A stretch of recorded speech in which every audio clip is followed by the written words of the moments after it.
አሁን ማርኩ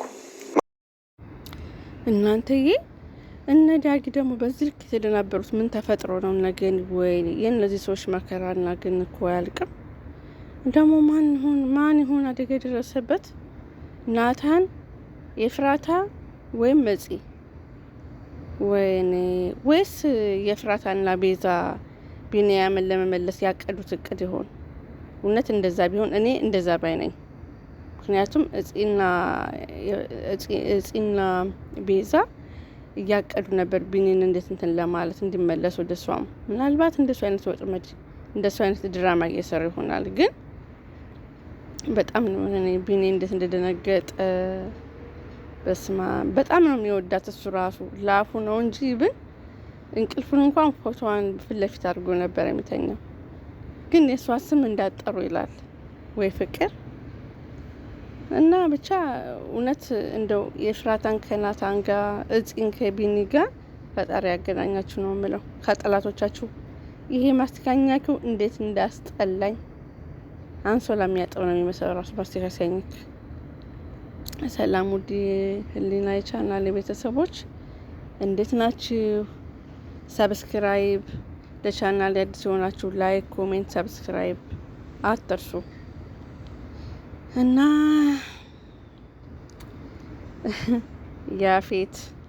ያፌት ላለቃ ማለቃለሁ እና ታንጋል ደወለም ያው አለቃው መሆኑን አሁን ከሱ በጣም አንቀጥቃጪ የሚያንቀጠቅጥ ከነሱ ሁሉም በላይ በጣም የታወቀ ወንጀለኛ አለ። እናሱ ለቅያች ሴት ስሟን እንትን ሳትል ነበር እንትን የምትለው መጨረሻ ላይ ግን ያው ናይፍ ብሏል። ናይፍ ግን ይመስለኛል ናታን እና ኤፍራታ እንደማለት ነው።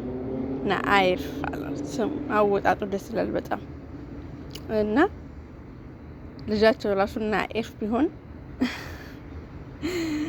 የተባቱ እንዴት እንደሆነ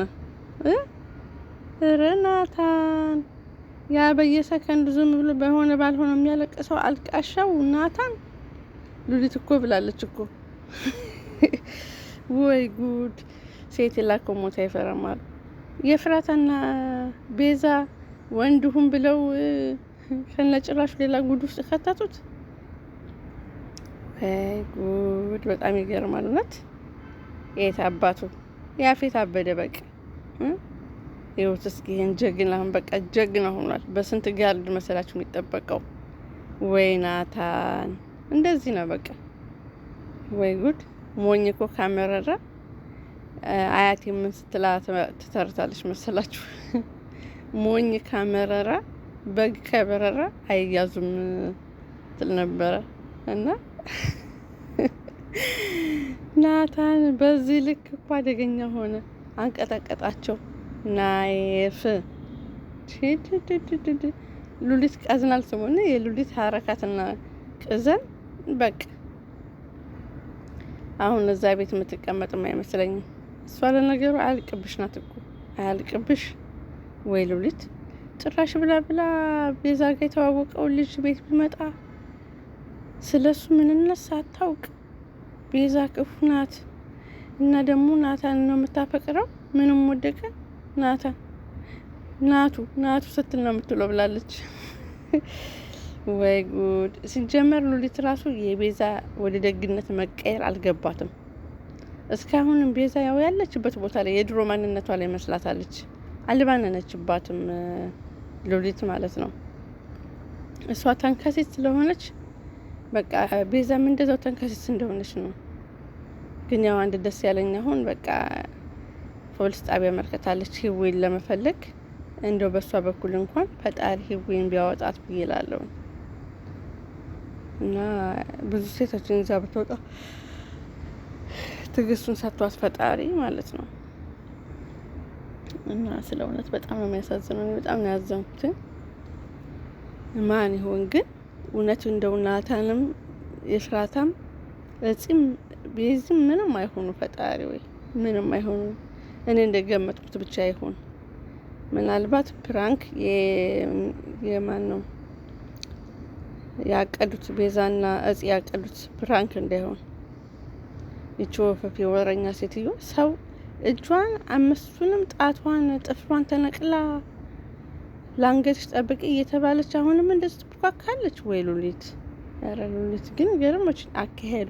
እኔ ደግሞ አካሄዱ ነው ከየት ነው የብሱን እውነት የቃና ድራማ ላይ ታችሁታል። የብሱንና ባህር የሆነ የብሱን አይነት ሀረካት ነው። የብሱን ያው የብሱን ማምጣት አትችልም። የብሱን ለመሆን ግን እቺ ከየብሱን አትበስም እንዴ? እንዴ እንዴ ሉሊት ከየብሱን ትበልጣለች እውነት ወይ ሉሊትዬ? ጨካኝ ባትወጂኝ እንደሆነ በጣም ነው የምወድሽ እውነት። በስመ አብ ወወልድ ወመንፈስ ቅዱስ። እንደዚህ አይነት በዚህ ልክ የሰው ልጅ ጭካኔ ይቻላል። ያ ፖሊሱና ናታን ደግሞ እና ቢኒ ይሄን ልጅ እየጠረጠሩ የዛ ሴትዮ ልጅ ነው ብለዋልና እንዳያጠቁት። ልጁ ግን ምንም አይነት ክፋትና ወንጀል የለበትም፣ ንጹህ ነው። እናቱ ወንጀለኛ ብትሆንም እናቱን ተጸይፏት ነው የሚኖረው። ተጸይፏት ለምን አባቱን ገላለች፣ አባትን አስገድለሻል ትላለች። እሷ ደግሞ ለሴቷ ልጅ አባቱን እሱ እንደገደላት ጋር ተናገረችው። እንደዚህ አይነት እናት አለ ጨካኝ፣ በዚህ ልክ በልጆቹ የሚጨክን። በስመ አብ ወወልድ ወመንፈስ ቅዱስ። ጭራሹን አንደኛውን ከሌላ የምትወልደውን ልጇ እንዳልሆነ አድርጋ ወንጀል ውስጥ ዘፍቀዋለች ማለት ነው እንዴ! በጣም ነው የሚገርመው። ግን ማግኘት ሲላት እንኳን ማግኘት በላይ ነው የሚለው። ሌላው እንግዲህ ያፌት ኤፍራታን ድርጅት ውስጥ አስገብቷታል። የምትፈርም ወረቀት አለሽ እያላት ነው።